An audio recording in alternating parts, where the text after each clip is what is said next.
Hello YouTubers, Reloading Benchmark once again. And this is one of the, I'll call it accessory boxes from Little Machine Shop. So I took advantage of their shipping deal, meaning one shipping price, unlimited goodies. So, you know, the mini mill alone would have been the single shipping price, or the little, you know, accessories that I ordered along with the mini mill would all ship for one price. So I have two of these boxes, and I don't know what's in, well, I know what's in each of them, but I don't know what's in each specific box based on how they packed it. So we'll look at that now. And there were a couple items that I picked up for the mini lathe that I had been eyeing, and there were actually a number of things that were out of stock that I couldn't pick up, even if I wanted to. So we have, I got to give it to him, hand it to him, box within a box. So good packing, good damage deterrence. But I'm not sure if this is one thing. Oh, okay. We don't need to open this one because this won't be used for a long time, if at all, in the near future. This is the power feed for the HiTorque for the table, and I was debating whether or not to get this. And one of the things that put me into the positive go for it column was it was on sale, and I didn't have to pay shipping. So between the sale price, which was a good markdown, and the shipping upside, and the fact that I'd probably want the power feed at some point later in my milling journey, I thought, let me go ahead and pick it up, cry once, pay once, cry once. And but there's no reason to open this because I can't do anything with it, as I don't have the mini lathe completely assembled. Excuse me, mini mill. Got to get those terms consistent. All right, let me grab the second box. One of the reasons I opened the other box first is because this one's about 4 times heavier. So this has a bunch of, so this has all the other stuff that I had ordered. All the other stuff. Okay, what do we have here? Oh, I guess when you spend that much money, you get last year's catalog, which we'll keep right there. This is my list of how in debt I'm going to be. This is the Little Machine Shop.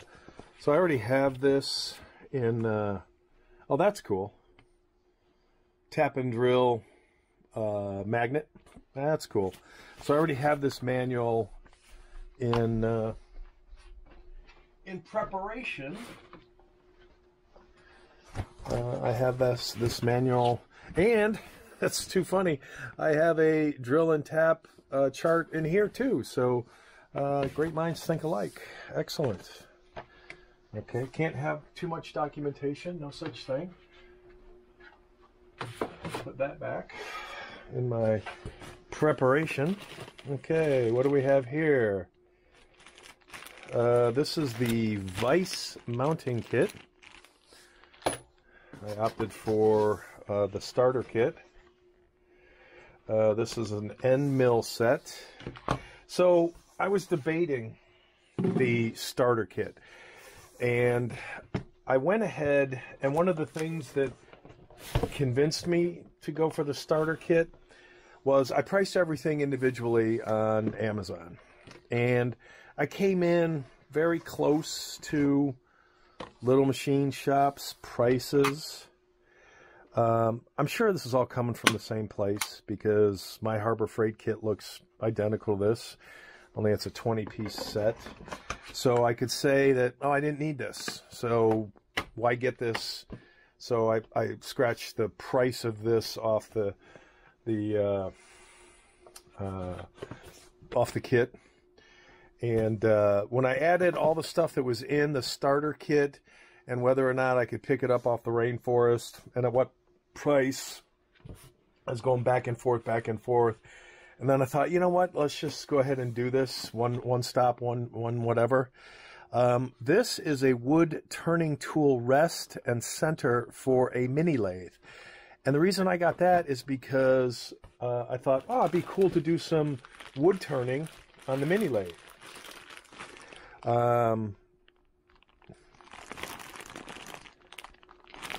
So in this bag are some parts for the mini lathe as well. I'll open that up in a minute. What do we have here? This is the R8 collets. And then the other big thing is the vise. And this is one of the reasons... No, let's maybe take this one out. This deluxe clamping kit to me looked very generic because everybody seemed to have that kit, you know, everybody being like Amazon and such. But one of the things that kind of deterred me from going the Amazon path and going down the little machine shop path was this particular, made of course, this particular vise. And this precision milling vise, 3-inch precision milling vise, which, you know, some of the other complaints that I read online were, you know, oh, it's not really a precision milling vise, meaning the one on the rainforest, not the one on Little Machine Shop. So I'm kind of putting my faith in Little Machine Shop that this is truly a precision vise. And this, so... Oh, that's funny. It was red in the pictures. Not that it really matters. Red, blue, Dylan, other.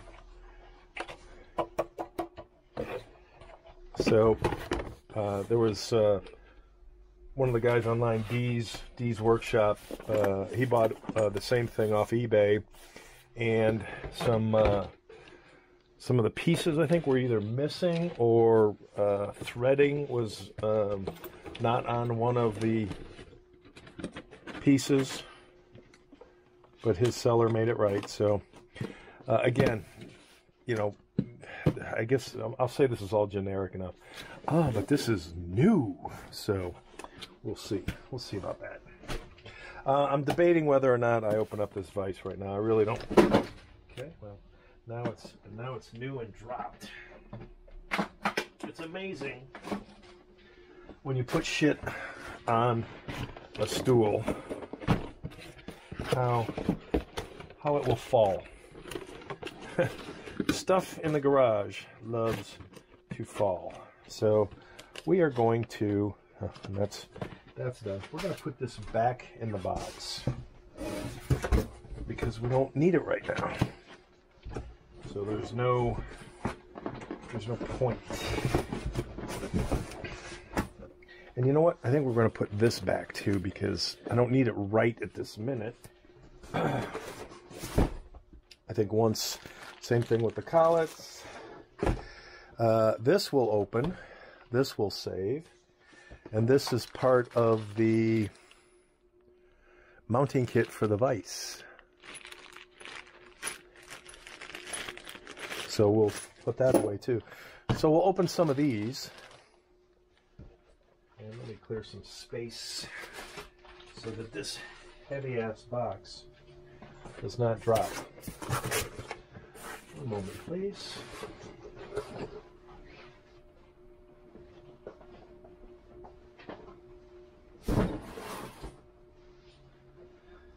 Woo! Okay, so we'll open this. And then there were a couple things. Okay, this is a little disappointing. The parallels that don't come in a box. They just come in a box.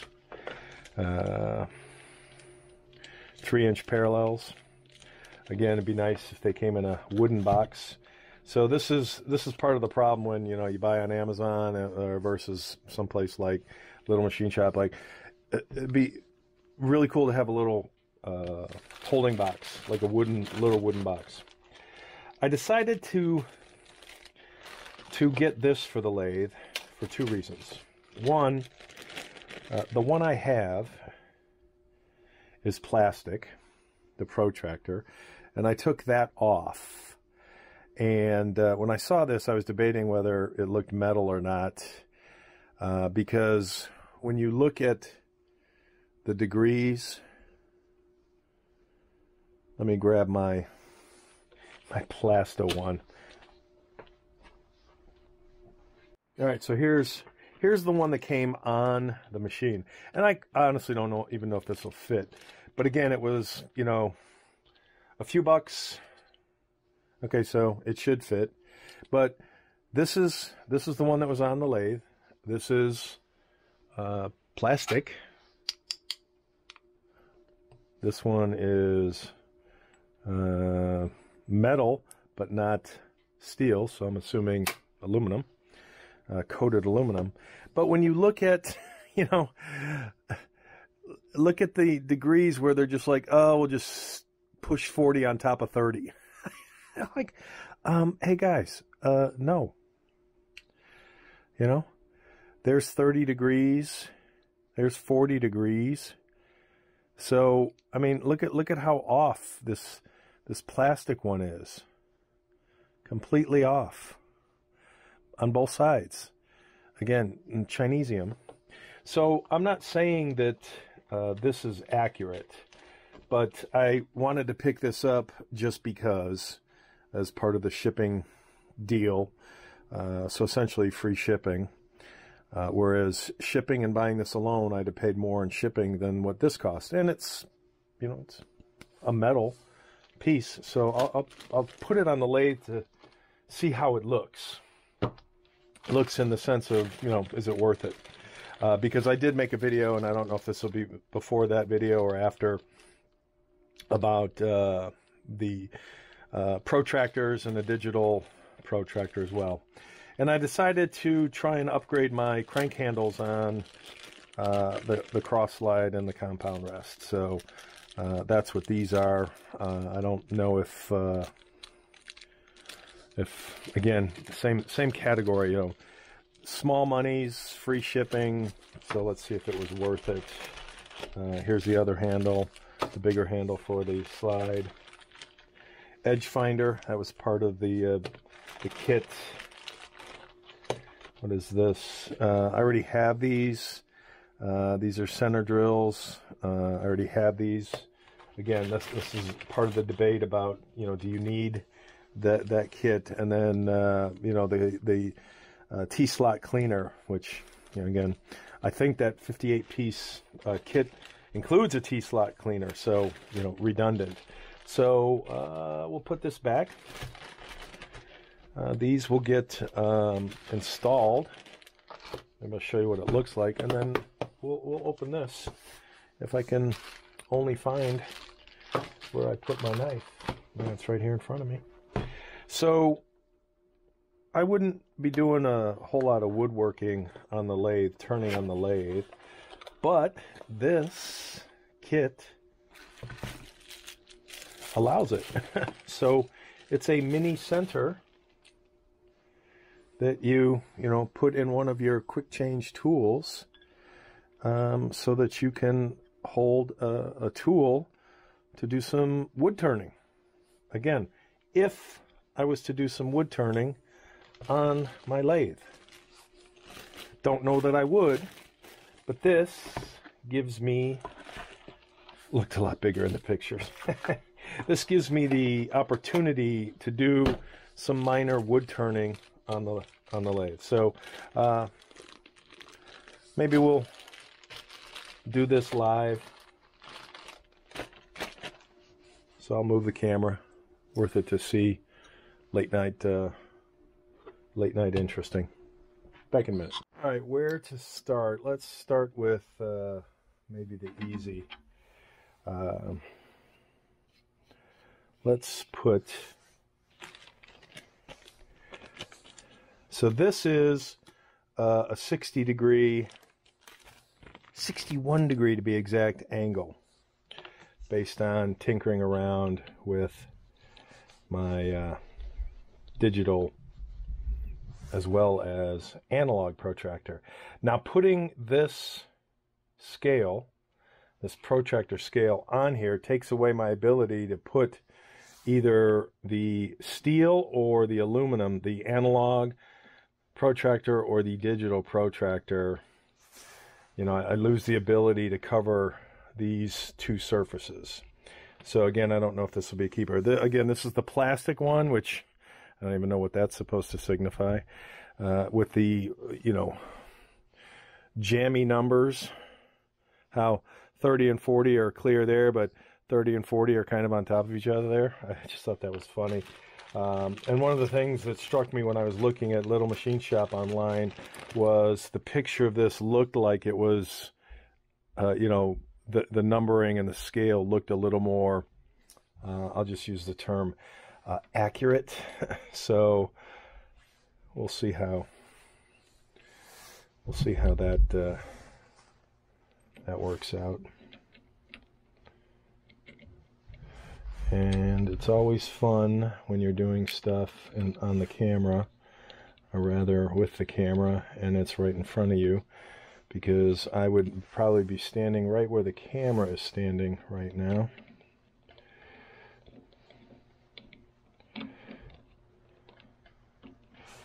And that does not need to be anything other than slightly snug. So, you know, the fact that this is a 60-degree angle and it taps out at 40, you know, what value is this other than maybe the 0? And, you know, I'll just leave it at that. What value is it other than, you know, at 0? So I'll put this one in here. This might not stay. We'll see. All right, so let's go with the biggie.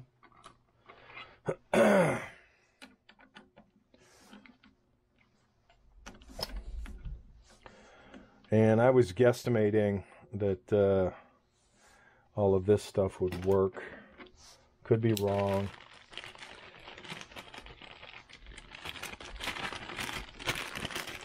Who knows?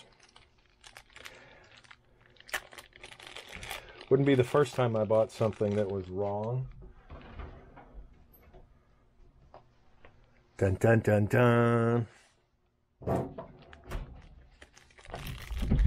That's the, we'll call it the learning process.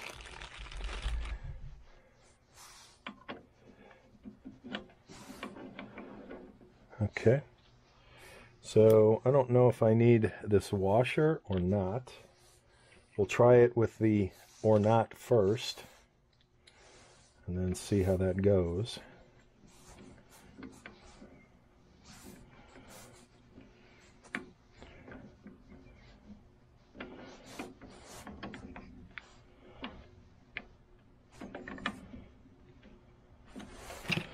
Okay, so that doesn't work, and that's why the washer was there previously on this one.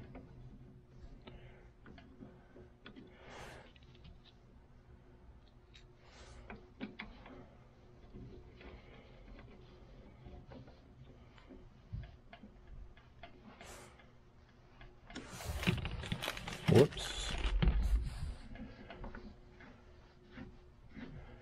And I don't know if I like that better, because this turns and this doesn't.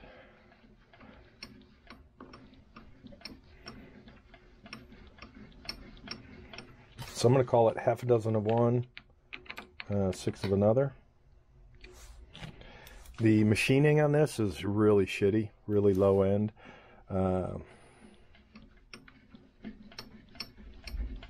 Not bad. Not bad. Alright, so that goes in the bag for now. Again, we'll see how that progresses, whether it's worth it as I use the now working lathe. Yay! For those of you who have followed the channel for the last couple of weeks, 17 days to be exact, 17 days of downtime. 17 long days of downtime. And I have a washer on here for the exact same reason. So what I'm finding in the mini lathe space is, even if your lathe is supposedly on the compatibility list, that doesn't mean it's compatible. Does not mean anything. That's what I'm finding.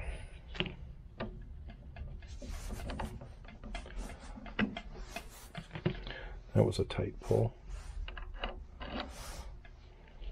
So again, we'll try it without said washer and see what we get. Maybe this one will. Nope. Need that washer, or need a washer. And that's a big washer. Again, found in the, so maybe a trip to the hardware store to get smaller washers. You know, that one's not so visible. But it was a fix that worked, so, you know, what are you going to say?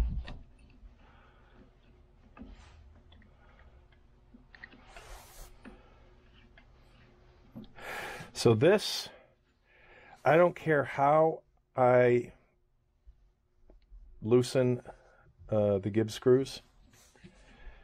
This has been tight. You know, I've seen people do the not for me on this, which I guess is okay, because then that has a level of rigidity that there's no anything. Ouch. These are sharp corners, especially when you poke your thumb. I saw one dude who filed these down. These should be little rounded corners. But again, the idea behind this, so what I like about this is, with this one, there's nothing else to grab onto when you're holding this, and this thing constantly unscrewed. So you're always playing with this side of it, or at least with this ball. And again, because my cuts would be, you know, I'm not doing this with my compound rest. So I'm okay with this level of tightness. And it has to do with the threading, even though I chase the threads with the M10 1.0 tap from Irwin, just like I did with this. And then you saw the fiasco video where, you know, one wouldn't feed and the other would feed. But again, the point being, you know, it's tight, and I'm okay with that level of tightness based on, you know, what I do with the lathe. So there's probably somebody out there pulling their hair out going, oh my God, what a piece of shit.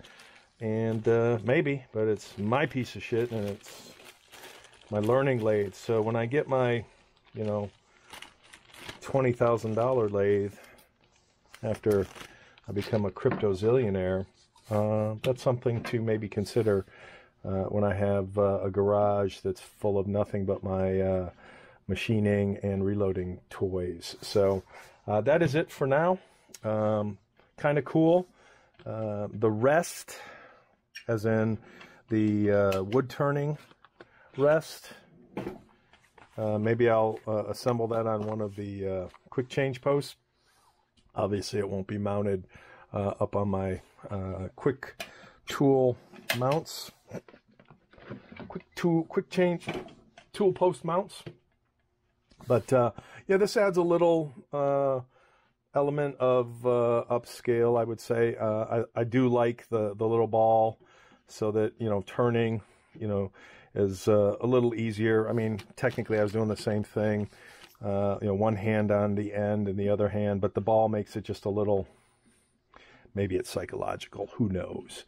But, you know, it is what it is. So those are cool. Later. Hello, YouTubers. Reloading Bench back with you for a quick update. This is my Husky rolling cart, which I don't know if it's made it up on the channel yet, but I decided to mount my whatever this kit was called for my mill, my mini mill, this locking block for the bed, to the actual cart, and somebody's going to say you didn't center it. And I considered centering it. The problem was right here is where the bolt would have had to go, and there's actually a beam right there that actually holds up the drawers. So this could not be centered effectively. So it was offset by ½ inch to an inch. But it's a heavy cart, heavy bolts, and this is a heavy thing, so I decided to mount it to this push cart instead of the stand for the mini mill. Made more sense in my opinion. Later.